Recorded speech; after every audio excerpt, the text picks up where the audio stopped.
Buenos días, bienvenidos a otro capítulo de FinTech Bar. Hoy vamos a hablar de un tema muy interesante, muy importante para el tema de FinTech, que son el core banking. Y tenemos tres invitados buenísimos para hablar de este tema. Primero voy a presentar a Luis Fernando, que normalmente es host de este programa, pero hoy nos acompaña como experto en el tema de core banking. Viene de la empresa Intelligential, es el CEO de la empresa Intelligential.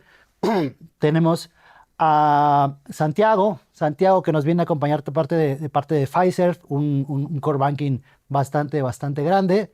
Y tenemos también Osvaldo, que viene de estas nuevas generaciones también de core banking con Dynamic Core. Bienvenidos al programa.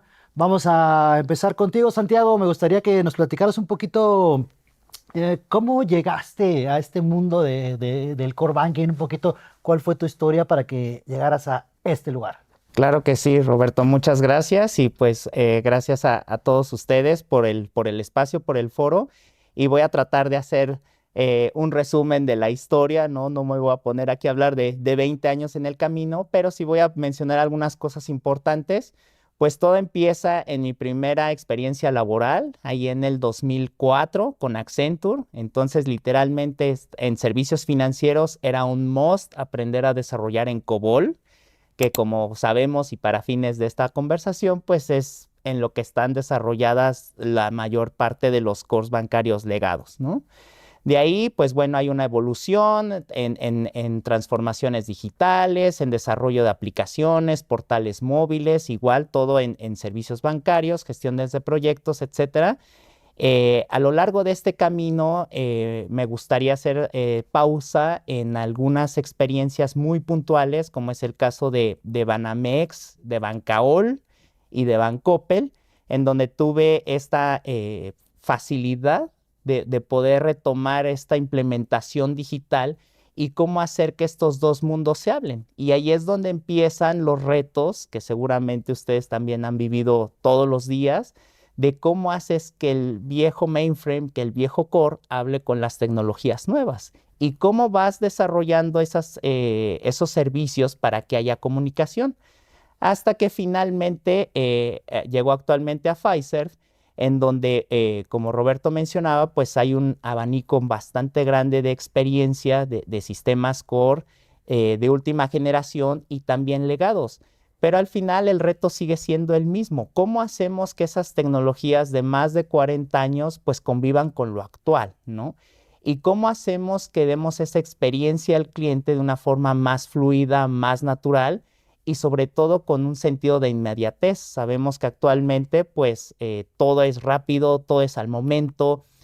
Ahora el banco lo tenemos en nuestras manos y cómo hacemos que esos sistemas pues traten de avanzar esa velocidad, ¿no? Evidentemente es un reto enorme y pues bueno, cada día que pasa pues me convenzo más y encuentro las maneras de cómo tratar de hacer que ese objetivo se cumpla, ¿no? Entonces, como pueden ver, pues literalmente me tocó desde la parte de desarrollo hasta ahora la parte de cómo hacemos convivir estas nuevas generaciones de tanto de productos y soluciones como de lenguajes de programación, ¿no? Osvaldo, Vale, platícanos. perfecto. Pues yo antes de Dynamic Core hice Compropago. Bueno, lo cofundé por ahí de 2015, 2014. Compropago era un método de pago en efectivo. Bueno, tuvimos toda la evolución, casi 5 años. Termina Compropago, por ahí Compropago ahora es Spin. O le da la regulación de IFPE a SPIN. Y estuve saliendo de eso, estuve como viendo qué más podía hacer, dónde empezar a moverme. Llegué a una Sofipo. En esta Sofipo, pues lo que querían hacer es justo esto de cómo creamos productos financieros de manera rápida. Tenían en esta Sofipo un core bancario totalmente legacy, en donde prácticamente pues construir algún producto de crédito o algún producto de tarjeta pues nos llevaba muchísimo tiempo, y de ahí viendo esa área de oportunidad que en México no había tecnología tan avanzada o tecnología que fuera tan configurable, pues fue que decido hacer Dynamic Core, ¿no? Dynamic Core nace finales de 2019, principios de 2020, justo cuando está el fenómeno de la pandemia, y pues vimos un hueco importante en toda la parte de la digitalización, ¿no? Antes de 2019, conseguir un producto financiero, pues tenías que ir a un banco o había personas que te daban este producto financiero. Y después de la pandemia, pues la digitalización tuvo un boom bastante fuerte y ahorita tal es el caso que solicitar un crédito en menos de 2 minutos, 3 minutos ya te lo están disponibilizando en tu cuenta, o inclusive solicitar una tarjeta o hacer algún producto financiero, pues es muy rápido, ¿no? Entonces ahí es donde vimos esa área de oportunidad. Muy bien, muy interesante. Ahora sí, Luis Fernando, tu historia. Gracias. Yo comencé mi historia laboral en una financiera, una empresa de préstamos, que después adquirió una SOFOM y luego una SOFIPO y fue creciendo en términos de figura regulatoria y de operación. Pero lo curioso es que, como muchas entidades financieras cuando llegué, utilizaban Excel para controlar la cartera, ¿no? Es lo más común que se ve en el sector financiero mexicano, ¿no? Generalmente hablamos mucho con SOFOMES, ¿no? Y la mayoría de las SOFOMES chicas operan su cartera en Excel. ¿Qué pasa realmente? Pues es muy intuitivo y es muy fácil decir, Excel tiene las fórmulas, se puede hacer y nada más voy jalando los reportes y todo esto funciona muy bien.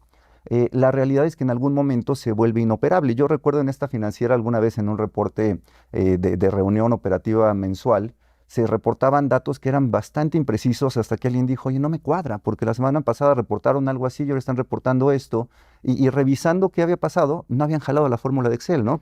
Son esos errores que suceden en el Excel, que hace 20 años era ya una herramienta muy utilizada y hoy sigue siendo, no, nos dicen de pronto cuál es el competidor más importante. Creo que es Excel todavía uno de los competidores importantes.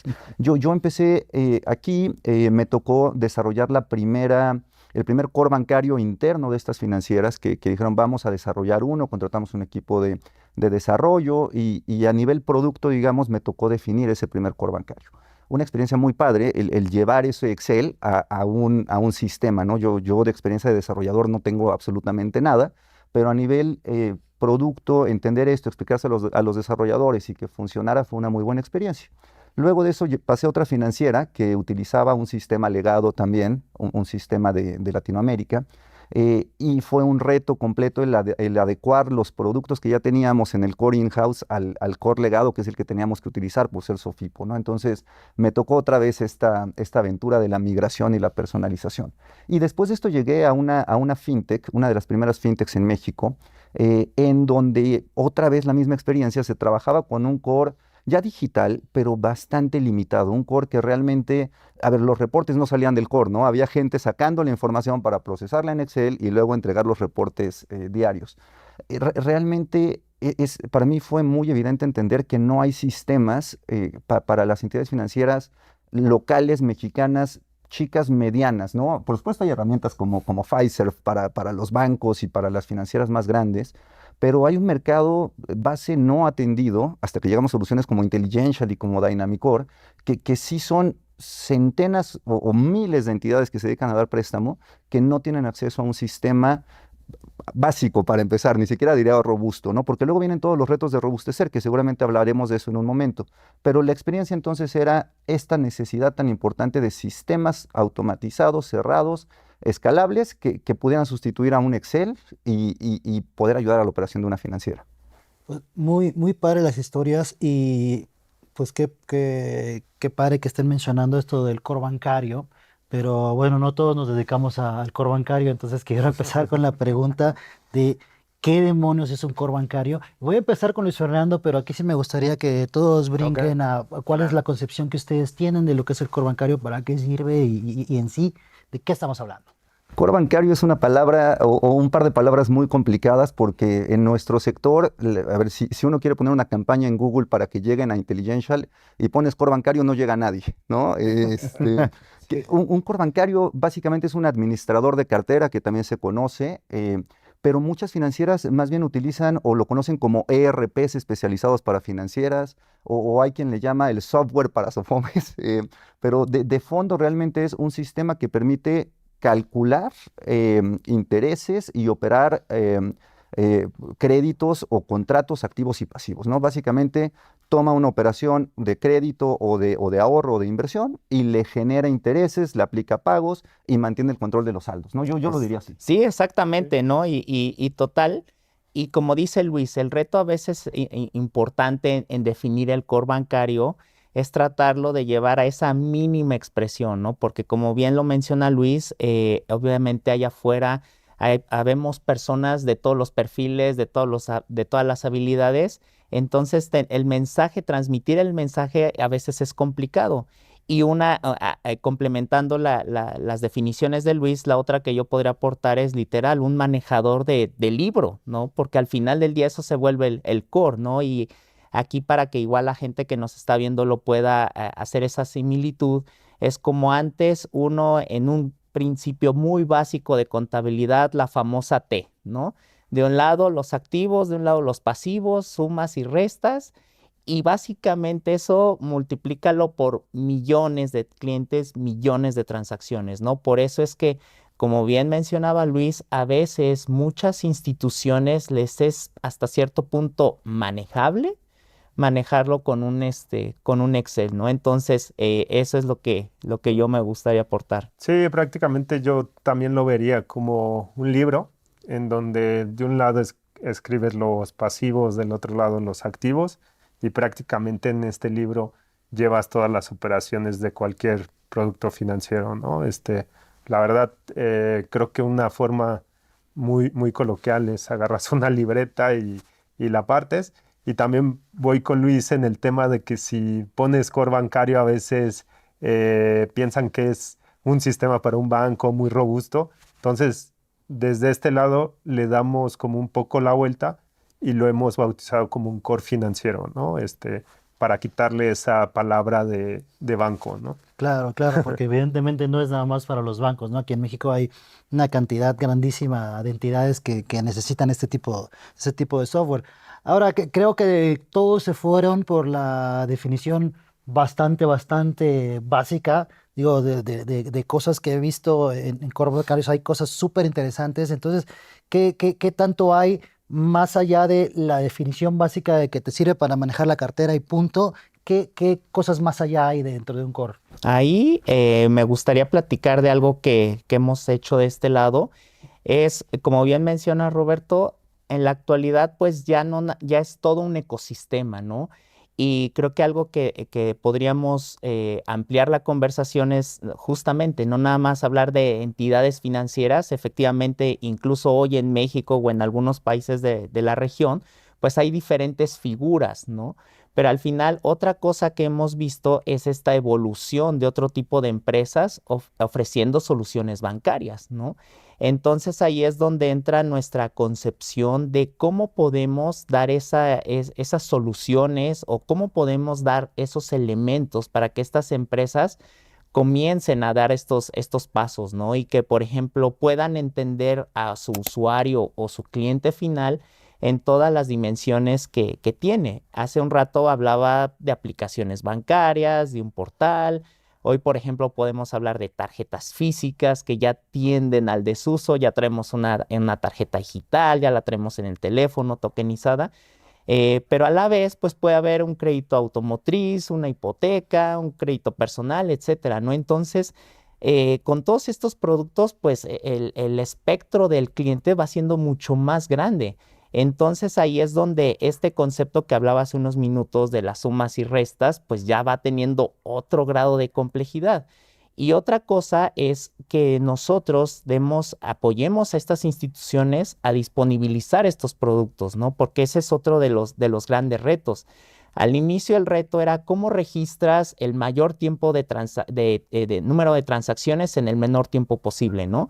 Pero ahora es eso más cómo puedo reducir el time to market de un producto y literalmente ponerlo a la venta de la manera más ágil y que ese cliente cuando lo tenga, ya lo tenga en su aplicación, ya lo tenga en su dispositivo y ahí es donde ya digamos que la conversación va tomando otro tono, ¿no? Sí, porque cuando piensas en el core bancario como tal, ¿no? En ese eje del core, que la palabra lo define, ¿no? Sí, Que solamente va a hacer los cálculos y escribir. Eso es el core bancario legado, ¿no? Eso es exacto. lo que existe en estas soluciones que siguen vigentes, las de COBOL y demás, pero que realmente hacen lo que tienen que hacer, ¿no? Y de eso siempre decimos, un core bancario que haga lo que tiene que hacer es muy fácil encontrar en el mercado.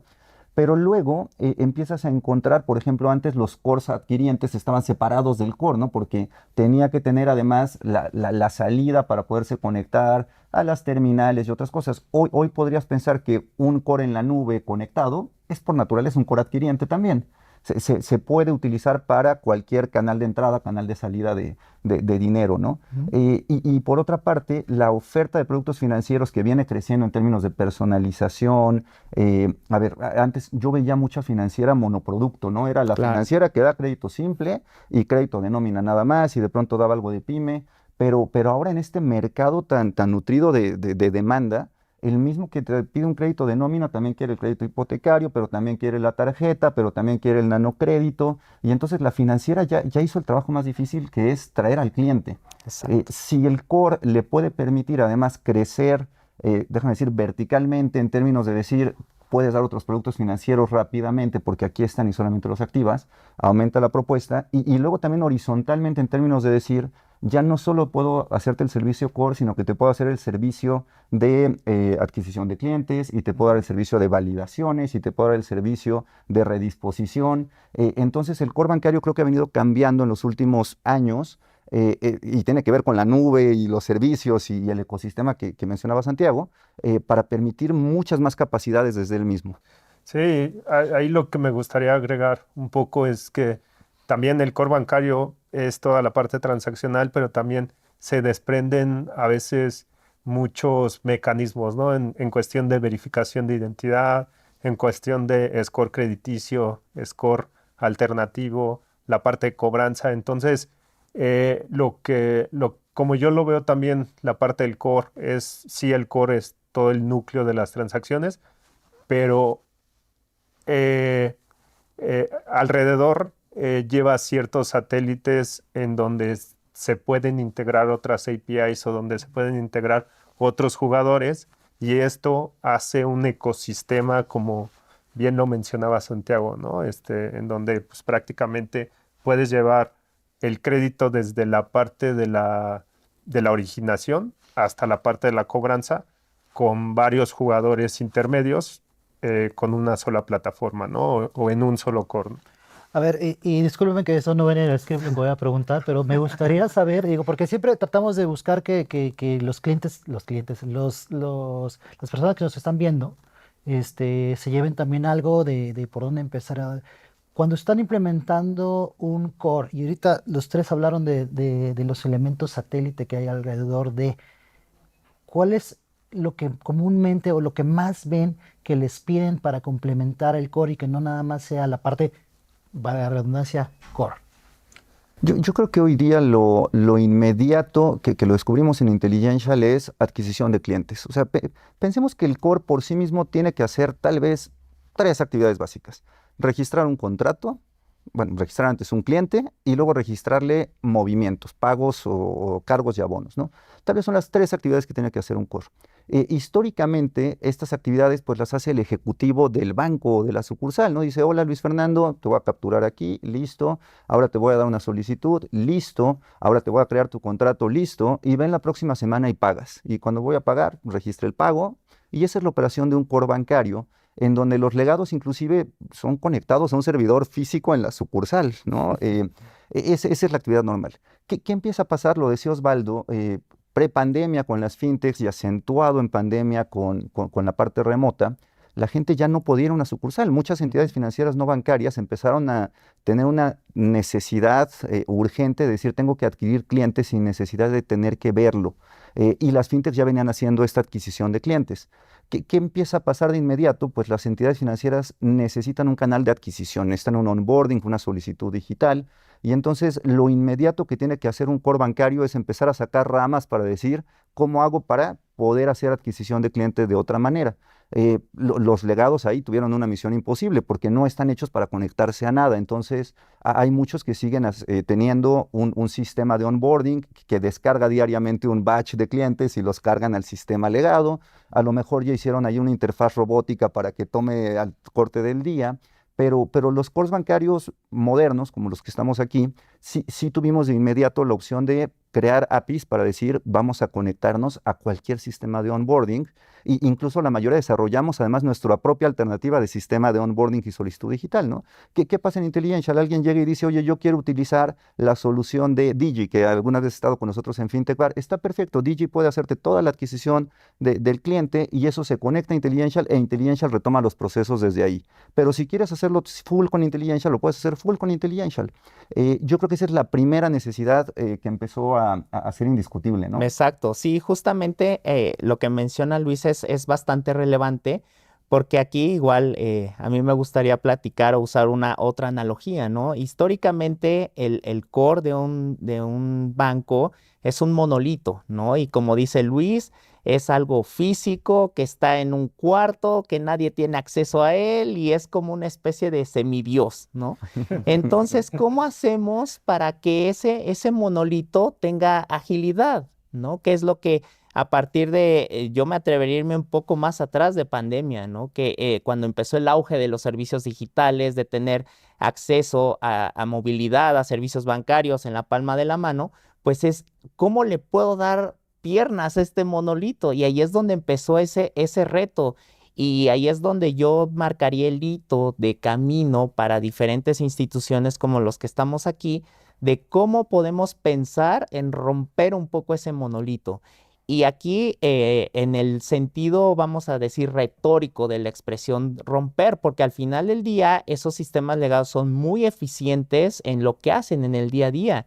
Y sobre todo que tienen conexiones, véanlo como un gran árbol, ¿no? Como un tule, como un ahuehuete, donde seguramente esas raíces están varios metros bajo tierra. Entonces, realmente no es que busquemos remover de un día para otro esas raíces, ¿no? Sino que simplemente cómo tomamos y hacemos esa agilidad, cómo le damos esteroides, valga la palabra, para que pueda tener movilidad y sobre todo también para que tenga conexión al mundo exterior, ¿no? Ahora hablamos de enrolamientos digitales, de movilidad, de bancos sin sucursales, que hasta hace 20 años pues sonaban como muy buenas ideas que solamente era en la ciencia ficción, ¿no? Pero ahora ya todos lo tenemos al alcance de la mano. Entonces, ¿cómo hacemos que toda esta tecnología nueva conviva con lo que ya estaba y que se empiecen a hablar, ¿no? Es como si sentáramos aquí a 5 personas, 10 personas, que cada una hablara un idioma distinto y pues cómo nos ponemos de acuerdo, ¿no?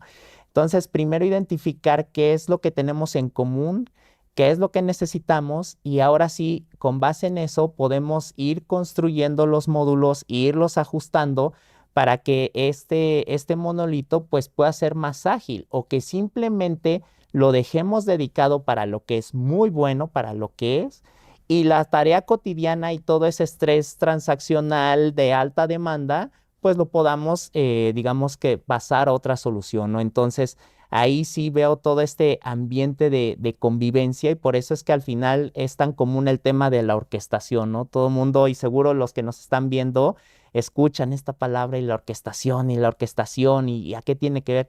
Pues justo porque al final del día son una serie de elementos que tienen que convivir para esta experiencia, ¿no? Y que al final del día el cliente final no lo ve, pero que nosotros que estamos en el medio, pues sabemos que necesitamos esto para que, digamos, que la magia pase, ¿no?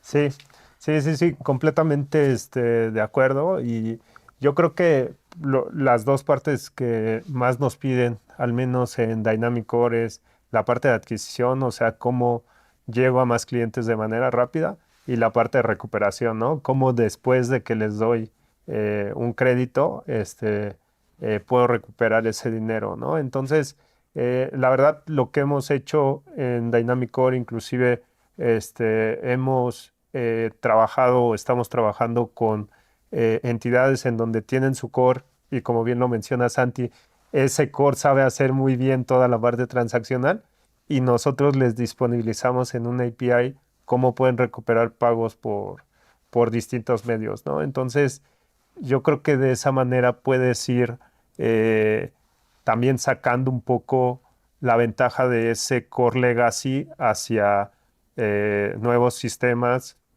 basados en API, ¿no? Eso es lo que podría comentar. Hay un tercero que creo que ha venido tomando mucha relevancia en los últimos años, que es la disposición de recursos. Y hay dos ejemplos que a mí me gustan mucho.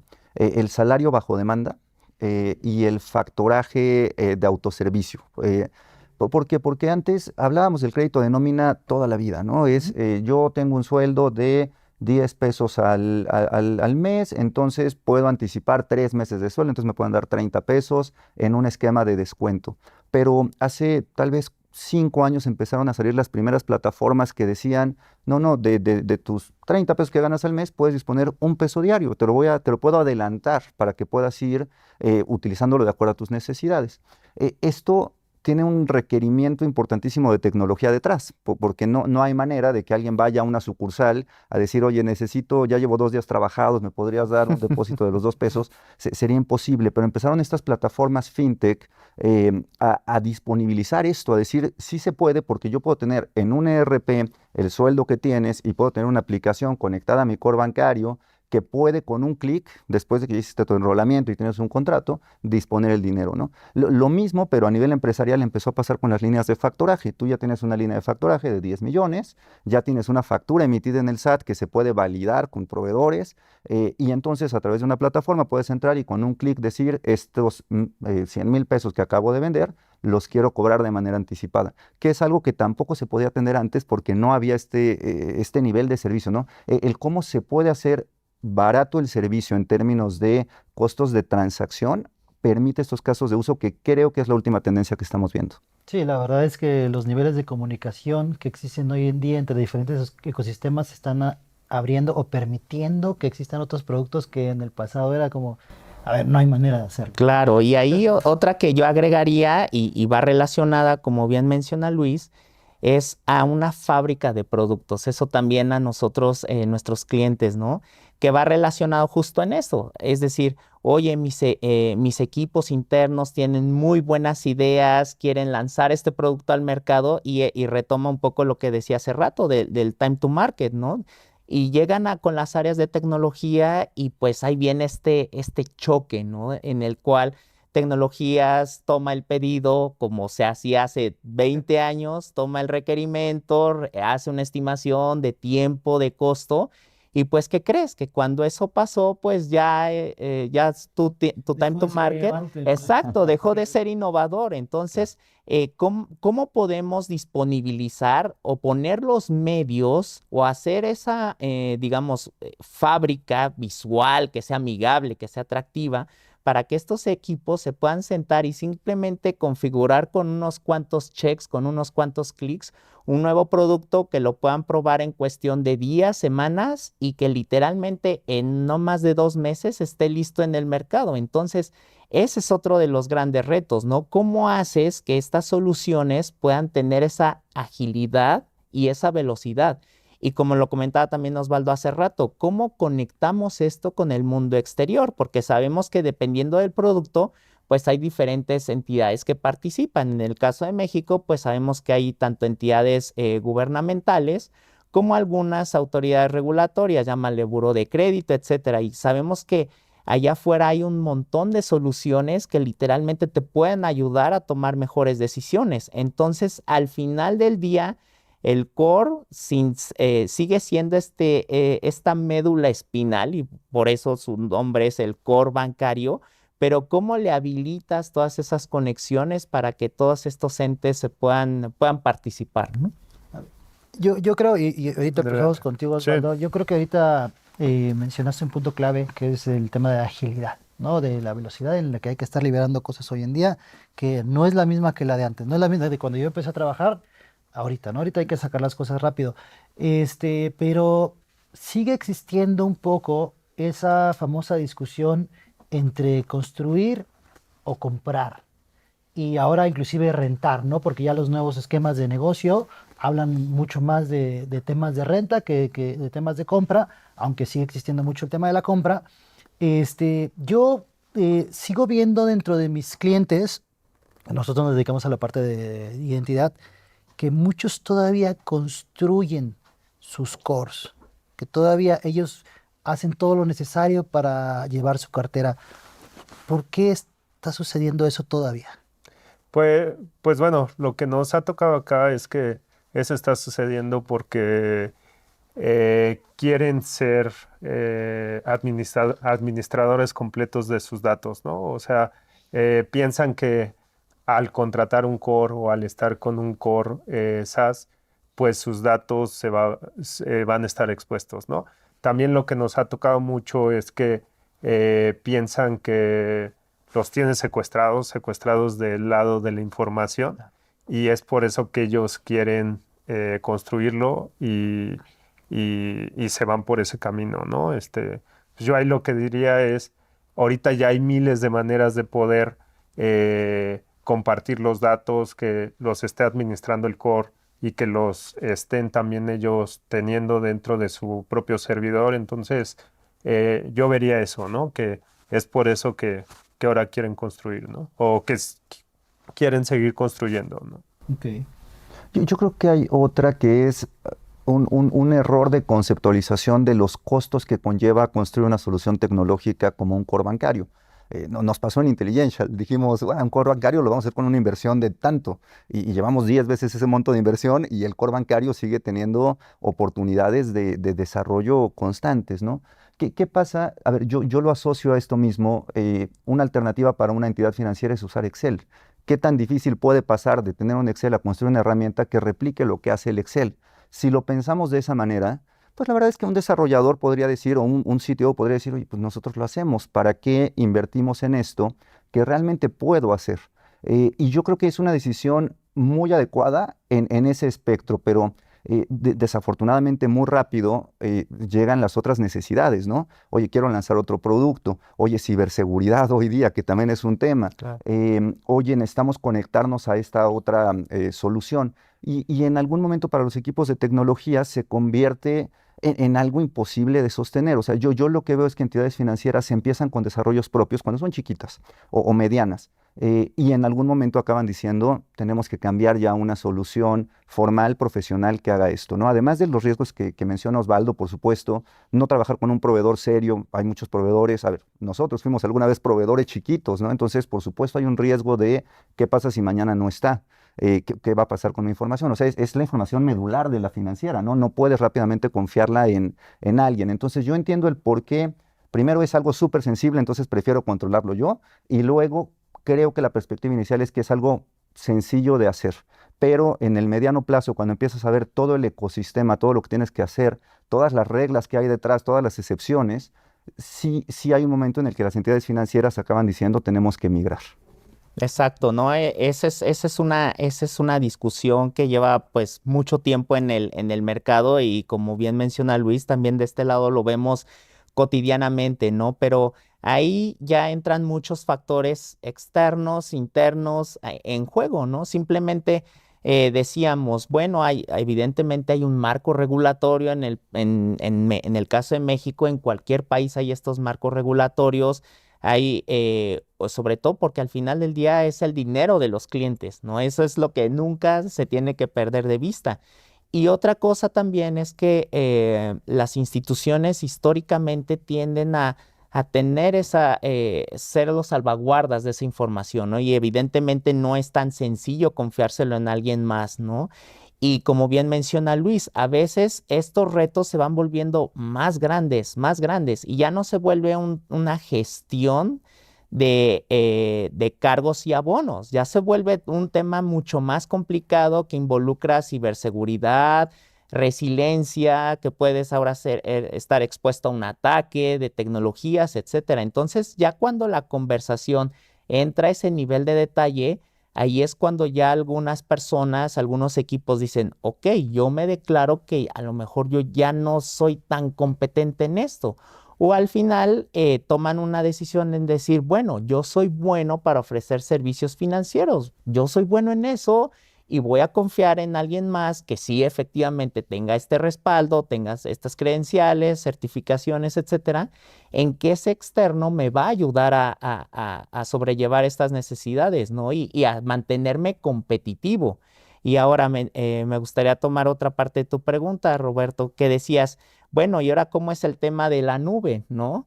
Como decíamos hace rato, era un monolito instalado en sitio en el que solo 2 personas en toda la institución tenían acceso, ¿no? Y ahora pasamos a un esquema mucho más sofisticado en el que muchas veces ya ni siquiera a veces está en el mismo país. Ya no hablemos de la misma empresa, sino que ya no está ni siquiera en el mismo territorio. Entonces, sin duda que esto ha sido un cambio de paradigma bastante grande y que en consecuencia no todas las instituciones están listas para eso, pero simplemente el mensaje es que habemos participantes allá afuera que les podemos ayudar a tomar esa conversación, ¿no?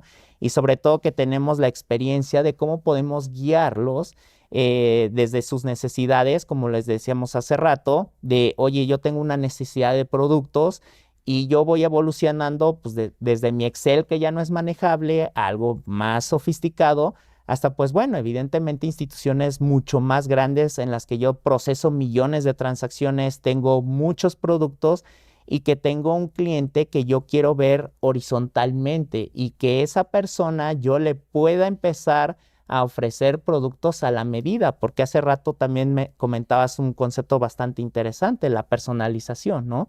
Y generar este momento wow de la institución, ¿no? De decir, ya, y como cliente final tú dices, es que ya saben lo que yo quiero, ¿no? Y eso pues al final del día no es magia, sino que viene de cómo procesamos toda esa información, ponerla disponible y anticipar algunas de las necesidades del cliente, ¿no?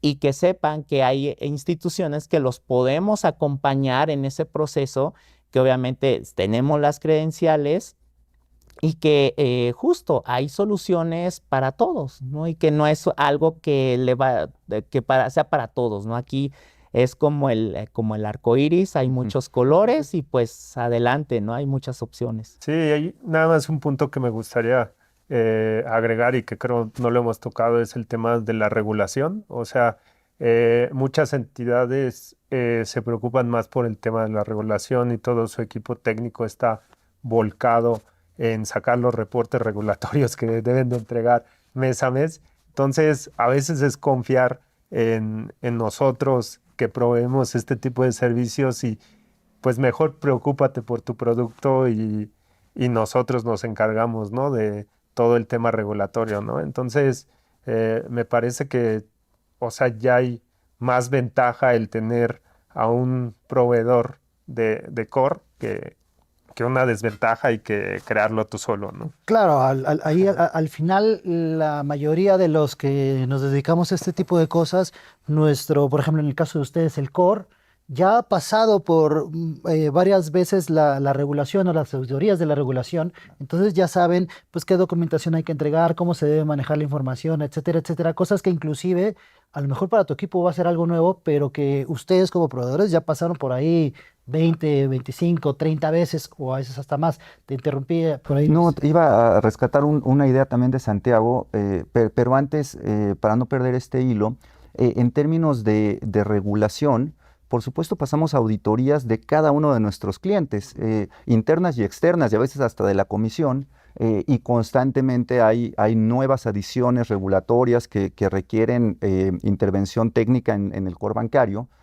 Muchas veces nos enteramos antes que nuestros clientes, o a lo mejor un cliente nos hace el requerimiento y lo tenemos que hacer para decenas, ¿no? Entonces hay una economía de escala realmente en decir, vamos a hacer un fix que vamos a replicar para decenas de financieras, en vez de tener un equipo en casa teniendo que entender algo para tu propia entidad, ¿no? Y iba a rescatar un comentario de Santiago y luego Osvaldo hizo un comentario afín, pero las entidades financieras realmente tienen unas actividades importantísimas, ¿no? El producto, decía Osvaldo, pero hay otras bien importantes, la gestión del riesgo, la gestión del spread, cuánto les va a costar su financiamiento, qué tasas van a dar basados en el riesgo. Ese es un trabajo importantísimo que realmente es el trabajo de las entidades financieras.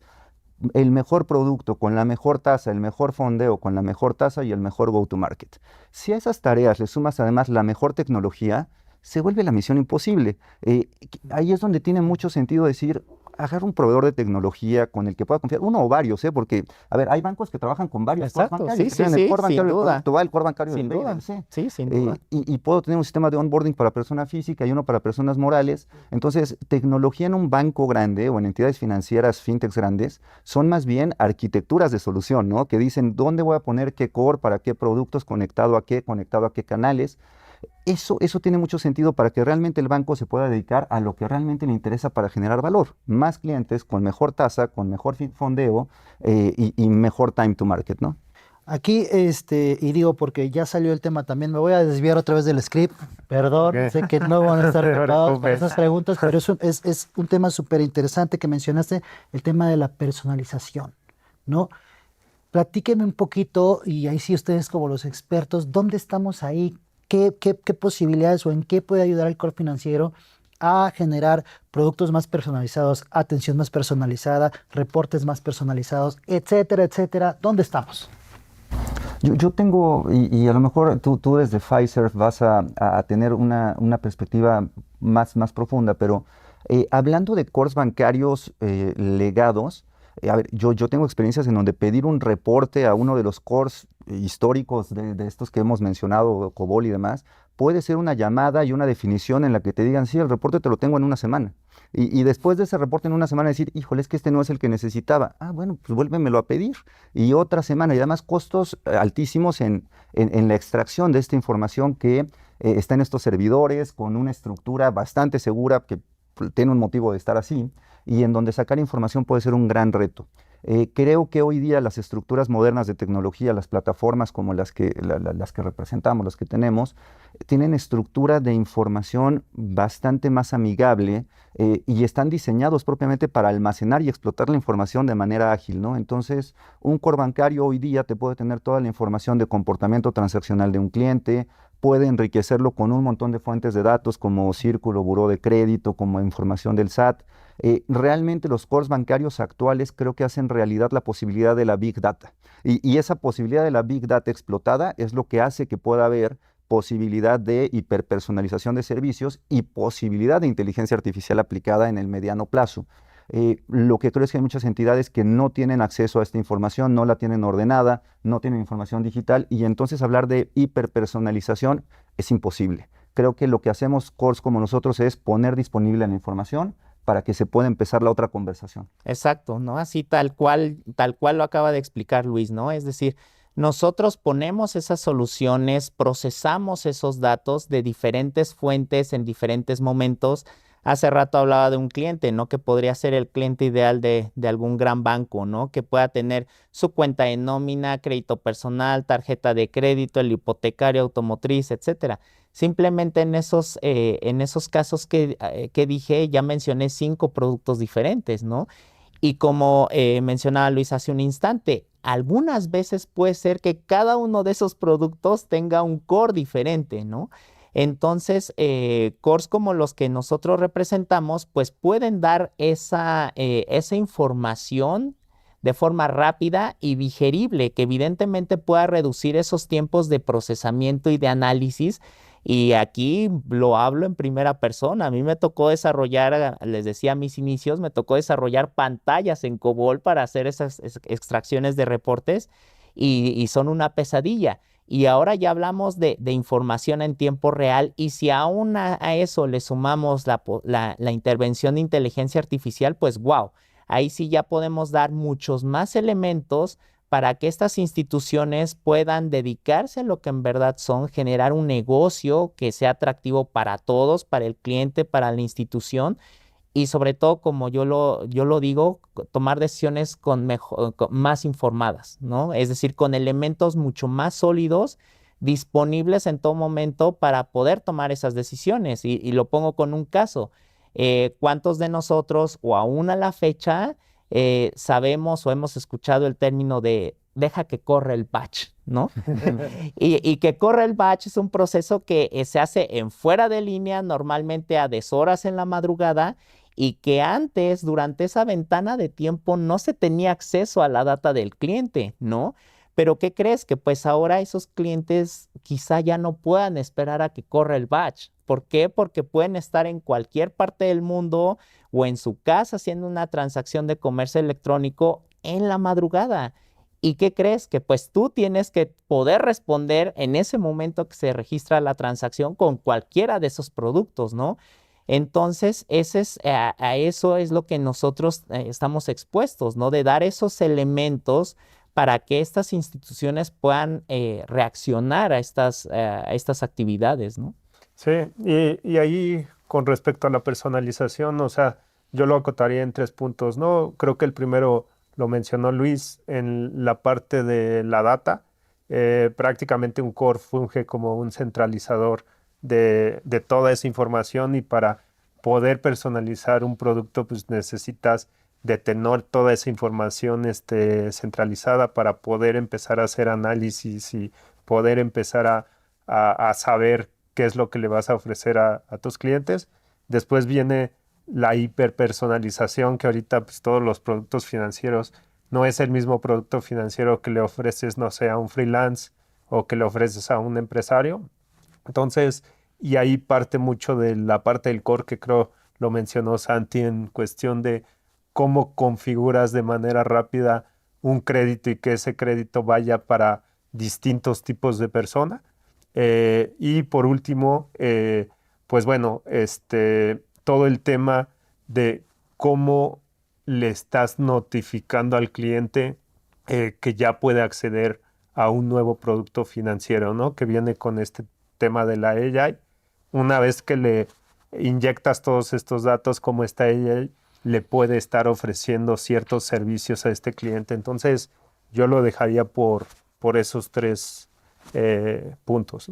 Vale, bastante interesante. Creo que parte de las conclusiones de esta sección de la hiperpersonalización es, yo diría que el core es el primer paso hacia esa hiperpersonalización, porque si no tienes tus datos ordenados, si no tienes tus datos en un lugar concentrados, aunque los tengas en diferentes por producto, ¿no? Si no los tienes así, difícilmente vas a poder llegar a esa hiperpersonalización, aunque existe hoy toda la tecnología de inteligencia artificial y demás, pues todo el mundo sabe, si no tiene de dónde sacar los datos, pues no va a lograr nada. Ahora, hablando de que pues, la mayoría de la información de los clientes o prácticamente toda la información de los clientes va a pasar por los cores, me gustaría que nos hablaran un poco, y esto porque es un tema que hoy en día yo lo veo mucho desde la parte de identificación de los clientes, pero que está sonando mucho y que creo que los cores como ustedes pueden ayudar mucho en esa parte, pero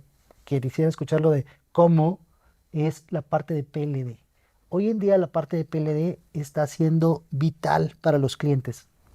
Clientes que tenían mucho tiempo sin buscarnos a nosotros porque están usando nada más los servicios, de repente me dices, oye, ¿no tienes algo para PLD? Y este año particularmente empezaron a llegar muchos preocupados con la parte de PLD y cómo los podemos ayudar. ¿Qué me pueden decir ustedes de la parte del core? Es uno de los servicios extendidos inmediatos de un core bancario, así como hablábamos de la solicitud y otras cosas.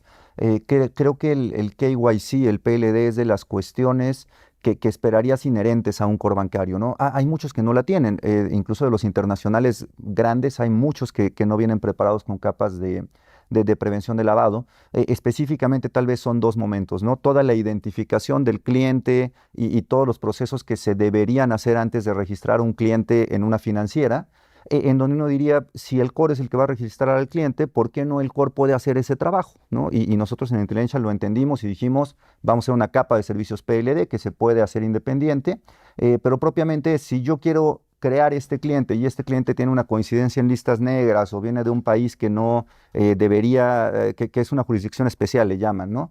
Por lo menos alertar antes de escribir el cliente en el core, porque si dejas pasar ese cliente al core, estás abriendo una brecha, un riesgo inminente para la financiera, ¿no? Y la otra parte es lo transaccional. El cliente empieza a hacer pagos o a hacer depósitos y hay ciertos umbrales de alertamiento dependiendo la figura que tenga la entidad, ¿no? Entonces, es otra actividad inherente al core. Si el core va a estar escribiendo esos pagos, ¿por qué el core no podría alertarme de que está recibiendo esos pagos para ya cumplir esta norma?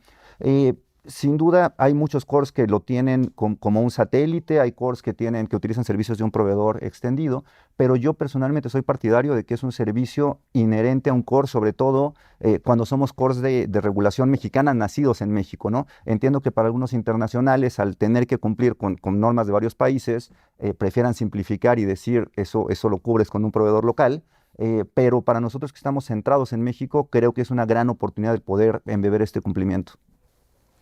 Sí, ahí creo desde la experiencia de acá de Dynamic Core, empezamos por la parte de Core. La verdad no nos habíamos metido en PLD.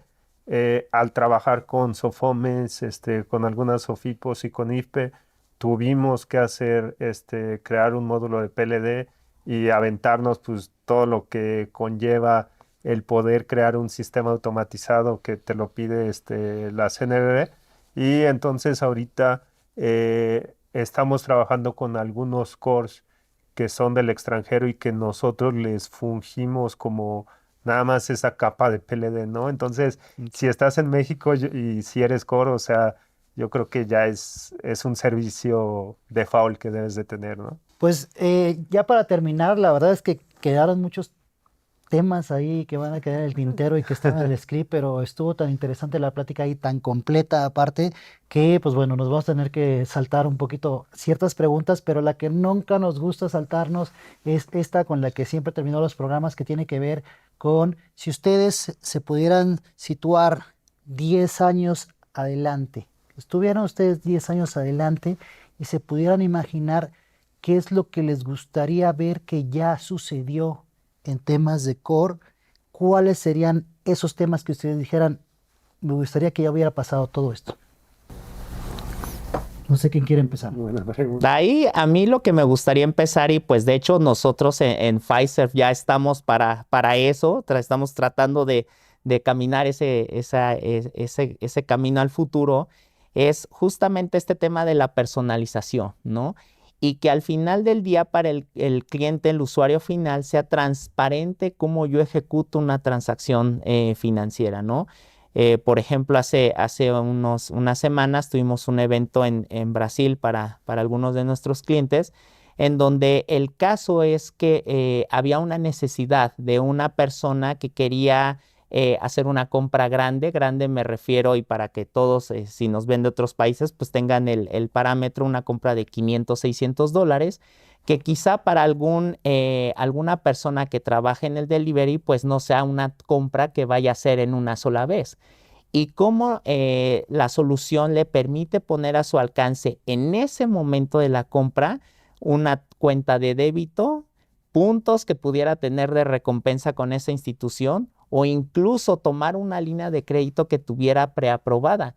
Y cómo lo puede hacer en ese momento, ¿no? Y no esperar bueno, voy a esperar a que me aprueben el crédito, que creo que sí tenía disponible, y cómo al final ese cliente puede hacer ese ajuste y poder tomar ciertos montos únicamente de su cuenta de ahorros, otra parte del crédito, etcétera, para que al final del día, cuando se complete esa transacción, pues no se queden ceros, ¿no? Entonces, a mí lo que me gustaría en esta pregunta, Roberto, es que en 10 años más adelante ya lleguemos a ese punto, ¿no? Y que ya pueda ser este grado, como lo mencionábamos hace rato, que hasta pareciera que es diferente, ¿no? El instrumento financiero que tiene Luis, el que tiene Osvaldo, el que tiene Santiago, ¿no? Que pareciera que cada uno es diferente, que cada uno es el traje a la medida, y que para el banco o a la institución no se vuelva una pesadilla, ¿no? Y que pueda tener los elementos para resolver estas necesidades, pues con la mayor agilidad posible, ¿no? Ese es, digamos que a mí lo que me gustaría ver en ese momento, ¿no? Pues del lado de Dynamic Core, lo que estamos, bueno, la visión que traemos justo para esos años es lo que queremos hacer es un marketplace financiero en donde llegue cualquier financiera y pueda tener toda la mano en los distintos caminos, originación, verificación de identidad, KYC, la parte de dispersión, la parte de cobranza. Entonces, lo que yo como lo veo es un marketplace en donde tengas todos esos satélites unidos al core y que también les des la posibilidad a cualquiera de poder desarrollar sobre ese marketplace, ¿no? Nos lo estamos imaginando como un Magento o un Shopify en donde fue la evolución de estos e-commerce y que prácticamente ahí te encuentras miles de herramientas justo para la parte de e-commerce, pero en este caso sería herramientas para la parte financiera y que ese time to market que puedas hacer sobre un producto financiero pues sea lo más rápido posible, ¿no? O sea, la verdad ahorita la ventaja que debes de tener como producto financiero debe de ser muy rápida, ¿no? Porque todos están compitiendo en quién da la mejor tasa, quién da el mejor producto, o sea, entonces yo lo visualizo así. Tremendo. A mí me gusta mucho pensar en la labor del core banking dentro del open banking, porque realmente creo que la labor que los cores bancarios tienen que superar en los siguientes años es el reto de conectividad entre ellos mismos. ¿Por qué? Porque al final somos los administradores de la información, tanto de identidad en algún momento como transaccional de una serie de clientes. Cuando hablamos realmente de esta hiperpersonalización, de esta oferta de créditos, incluso entre entidades financieras, en aplicaciones, todas estas ideas que bien decía Santiago, realmente esto se da en un ecosistema de interconexión entre core bancarios que hay que ver, la regulación tendrá que ir hacia allá, ¿no? Es la gran conversación de los siguientes 10 años, como lo ha sido estos 10. Pero creo que el core bancario ahí tiene una labor intrínseca bien interesante. Entonces, los cores bancarios tendríamos que en algún momento empezar a ser cores bancarios abiertos, déjame decirlo así, con todas las capas de seguridad que implica, pero abiertos para que los usuarios y las entidades financieras puedan realmente intercambiar información homologada y ofrecer productos en cierta manera homologados, con sus diferencias, por supuesto, competitivas, pero ese va a ser el momento más retador del core banking, el tener que hablar entre entidades financieras para intercambiar información de usuarios, y realmente en ese sentido el core bancario va a ser el máximo habilitador del open banking en el mundo. Excelente, la verdad es que ojalá en las tres visiones en 10 años o menos, ojalá menos, podamos estar ahí. Pues ya no queda más que agradecerles a los tres por haber estado aquí, por haber dado sus insights y opiniones bastante valiosas. Muchísimas gracias. Y bueno, pues los vamos a esperar en el próximo capítulo de FinTech Bar. Esperemos que les haya gustado Estamos viéndonos.